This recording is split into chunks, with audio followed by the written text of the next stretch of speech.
Well, folks, the 2026 session is underway here in Indiana.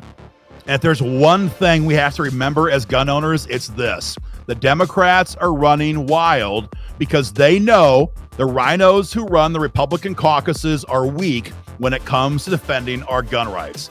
Hey guys, Aaron Dorr here, Indiana Firearms Coalition. It has been almost 4 years since Indiana Republicans passed a pro-gun bill. 4 years almost since we passed constitutional carry. They tried last year, they tried to cover their butts with a bogus bill they called a partial fix on red flags. That was a joke. 4 years since a real gun bill has passed. I hope that sinks in real good because in Illinois, they waste no time to attack gun rights every single year.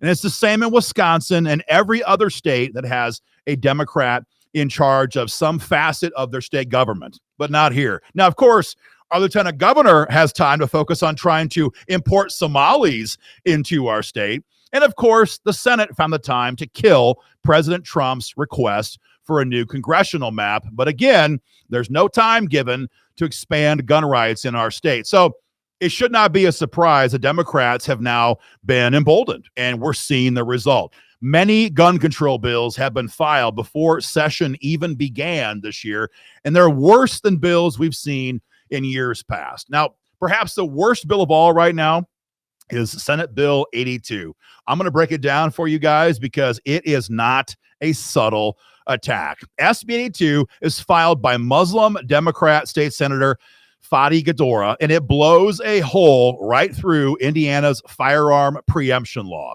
See, under current law, local government cannot make up their own gun control laws. And that's very much on purpose. That's the only way that we can prevent cities like Indianapolis and others from passing local gun control in an otherwise pro-gun state. This bill would repeal all of that.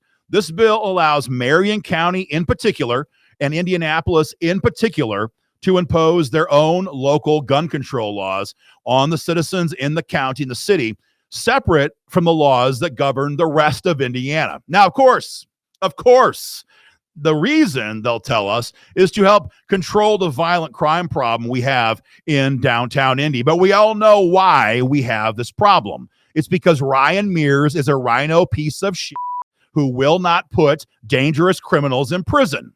He lets them out, sweetheart deals, lowers the charges, low bond, whatever it is, a combination of all the above, and the same thugs are on our streets day after day after day. But these people, Senator Qaddoura wants us to accept the fact that guns are the problem and let them pass different laws, different penalties in Marion County. It's different freedom, different rights, depending upon where you live in the state. And here's the real scam. Here's the real scam in this bill. The ordinances that they would come up with as they take a sledgehammer to gun rights in Marion County are okay as long as they're, wait for it, recommended by local law enforcement. In other words, the same anti-gun police chiefs from Indianapolis who fought so hard to block constitutional carry, the same anti-gun police chiefs who try to expand red flag gun seizures again just 2 years ago, they're the ones who get to decide now what constitutes constitutional local level gun control at the city and county level. It's asinine.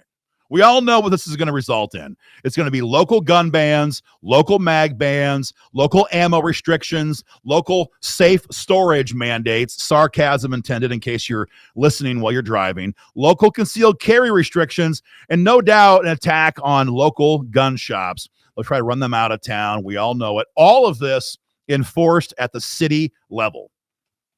It's absolutely terrible. It is Chicago-style city gun control imported straight into Indiana, beginning with Indianapolis. Now, of course, that's the temptation, right?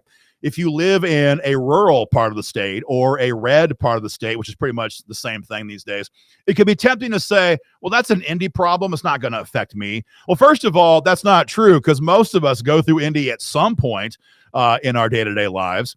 And number two, once this passes in Indianapolis and they can enact their own gun control laws, it will immediately be expanded by the Democrats and their RINO allies here in Indy. And we all know that. Again, this threat only exists because RINO Republicans have betrayed gun owners in this state. The GOP loves to campaign on the Second Amendment. They love the photo ops. They love the slogans. They love the endorsement from national gun rights groups that are never here in the building. But when it matters, they fold like a cheap suit every single time. Never forget, it was not Democrats who passed red flag laws here in Indiana. It was RINOs, not the Democrats. So when the GOP says, trust us, we got it, we can't fall for that. We cannot fall for that. We have to remember that is how we lose. That is how we got red flag laws in this state before the Indiana Firearms Coalition came on the scene. There is no automatic protection for the Second Amendment in our state. You can't trust the party. You can't trust national organizations. You can't trust leadership. We can't even trust a supermajority, which we have helped to elect in the House and Senate. The only way to shut this crap down is organized, aggressive pressure from gun owners. And that begins right now as session is just kicking off here at Indy. So do me a favor, guys, hit the link below and fire off your pre-written email to your state senator and your state rep. It goes right to their inbox. All you do is give your address so that the system knows who your senator and who your rep is, and it goes right to their inbox. Tell them they better oppose SB 82 and any other gun control bill that comes up this session. Remind them the primaries are going to be nasty in our state in 2026. President Trump has not forgotten what Senate RINOs did to him just a month or so ago. Those primaries are going to be brutal, and gun owners will double down the pressure on any RINO who backs any form of this gun control. So make your voice heard there. If you can, guys, ship in $10, $20, $50, $100, wherever you can to help us fund this mobilization program. Committee hearings, alerts, emails, text, all this stuff adds up. But this is the way we get the word out and shut these attacks down. Don't forget, IFC is the only group that's willing to not just talk about the Democrats, but also give you guys the facts when it comes to the sniveling, backstabbing RINOs who run the legislature. So guys, get involved in this fight today. Make some noise. Send your email. If you can, donate. And to get more involved as a member, go to joinifc.com.